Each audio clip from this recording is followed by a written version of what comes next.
उतना कष्ट नहीं होता जितना वाणी से वेदने। प्रियजनों के द्वारा कर्कश कठोर वचन बोल दे। प्रियजन इसलिए कि जो बाहरी है तो उस पर विचार होता है कि कोई, लेकिन प्रियजनों के द्वारा जब कठोर वचन बोले जाते हैं तो हृदय में बड़ी व्यथा होती। वाणी बहुत संभाल के, अगर कर्कश वचन बोलते हैं, झूठ बोलते हैं, पापाचरण की बातें करते हैं, तो फिर नाम परम पवित्र है, वो आपकी वाणी में टिकेगा नहीं, देख लेना।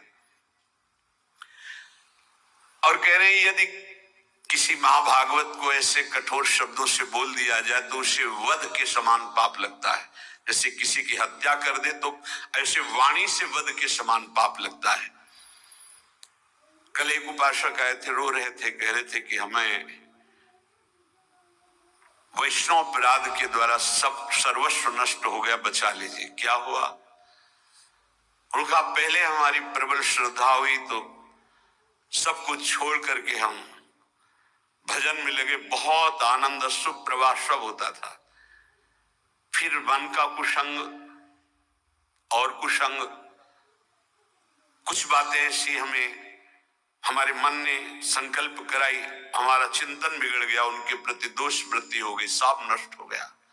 मैं पागल की तरह घूम रहा हूं, न नाम चल रहा है न भजन चल रहा, चिल्ला चिल्ला कर रोने लगे। बद समान सो पातक लहिए। यदि किसी महाभागवत के प्रति आपका वाणी के द्वारा, शरीर के द्वारा, चिंतन के द्वारा आपका यदि गलत भाव, तो उसी चिंतन में तो भगवत चिंतन होना था, उसी वाणी से तो नाम जपना, सब खत्म हो जाएगा। बाहरी व्यवहार को आप नहीं जान सकते। कल चर्चा में आया था कि वास निरूपण, जाति निरूपण, ऐसे 6 प्रकार के अपराध भक्तों के जो होते हैं वो भजन नहीं करने देते, हृदय को कलुषित कर देते हैं। अपने में जब नीच भाव होगा तो दोष दर्शन कहीं होगा ही नहीं। सबको मान देने का भाव होगा तो मान प्राप्ति की चाह नहीं रहेगी, तो ऊंची स्थिति आने में देर नहीं लगेगी। सहन स्वभाव वृक्ष के जैसा होना चाहिए। पराई माताओं बहनों की तरफ दृष्टि भगवत भाव से, मातृ भाव से होनी चाहिए। तुम्हारी दृष्टि में लोहा और सोना बराबर होना चाहिए, उसका महत्व नहीं होना चाहिए। किसी का तृण भी चोरी करने का भाव न हो, और वस्तुओं की तो बात जाने दो।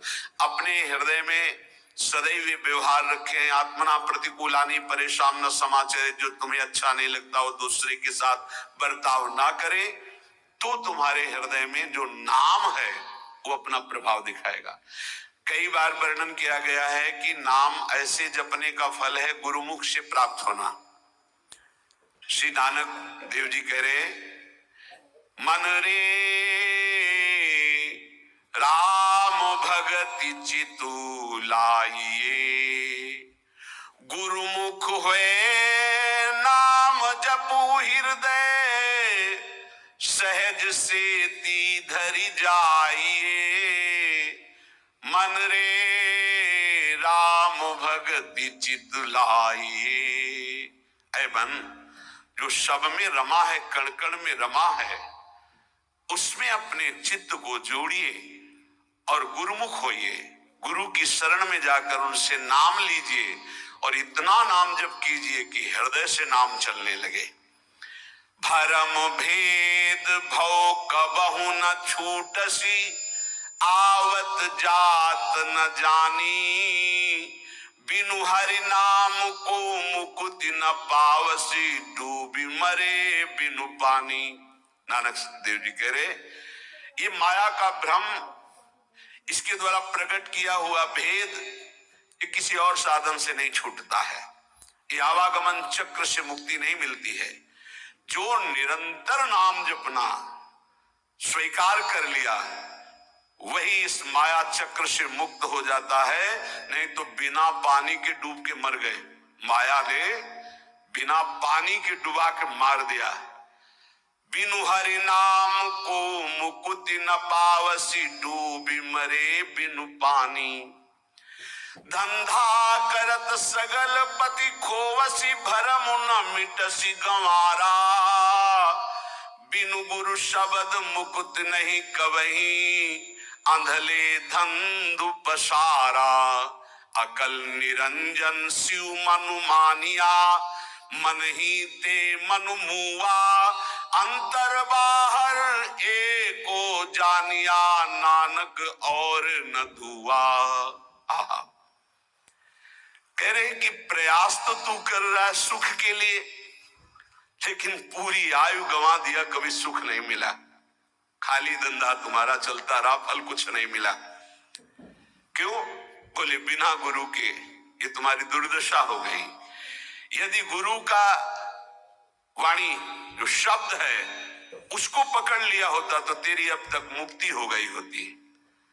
अरे अंधे, ये माया की धुंध ऐसी फैली हुई है, इससे निकल पाना बड़ा कठिन है। नाम का आश्रय ले ले, जो मायातीत है, निरंजन है, जो परम सत्य, वो तुम्हारे हृदय में बैठा हुआ है। यदि तू अपने हृदय में नाम चला ले तो तेरा परिचय बन जाएगा। फिर अंतर और बाहर जिधर दृष्टि जाएगी वो एक ही दिखाई देगा। नानक साहब कह रहे कोई दूजा नहीं है देखा है, जो बाहर है वही अंतर, जो अंतर वही बाहर है। पर नाम गुरु प्रताप से प्राप्त नाम, प्रभु का नाम और प्रभु अभिन्न रूप है। जैसे प्रभु में अनंत शक्ति है, ऐसे नाम में अनंत शक्ति है। जैसे प्रभु महान ऐश्वर्य वैभव संपन्न है, ऐसे नाम महान ऐश्वर्य वैभव संपन्न है। यदि किसी सम्राट के महान वैभव खजाने में असंख्य धन हो और आपको पता ना चले और आप उसी के पास रहते हो और एक एक रुपए मांगते हो, फुटपाथ में खड़े हुए, पास में खजाना जमा है, किसी वैभवशाली सम्राट का खजाना है, वो भी छोड़े हुए, कोई भी ले सकता है, और पता ही नहीं कि इसके अंदर खजाना है, और वही खड़े फुटपाथ में एक एक रुपया मांग रहा है। ऐसे ही भगवान ने अपना सारा खजाना नाम में रख के छोड़ दिया। नाम रूपी खजाने में भगवान की अनंत शक्ति, अनंत वैभव ऐश्वर्य छुपा हुआ है। पर ये जीव माया के फुटपाथ में खड़ा होकर वासनाओं की भीख मांग रहा है, और सच्चिदानंद सुख भरा हुआ नाम का खजाना पास है। अगर उसका परिचय कर ले, राधा राधा राधा, कृष्ण कृष्ण कृष्ण, हरि हरि हरि, वो माला माल हो जाए। जैसे भगवान में अनंत गुण है, ऐसे नाम में अनंत गुण है। नाम जपोगे वो सब अनंत गुण आपके अंदर प्रकाशित हो जाएंगे। जैसे भगवान को मंगल भवन कहा गया, ऐसे नाम को मंगल भवन कहा गया। नाम जपत मंगल दिशि दसहु, जैसे भगवान के लिए कहा गया मंगल भवन अमंगल हारी, तो नाम जपत जहां हमारे जिह्वा पे नाम, सारे अमंगल नष्ट हो जाएंगे। मंगल दिशि दसहु, दसों दिशाओं में कहीं भी हो, नाम चल रहा है, मंगल ही होगा।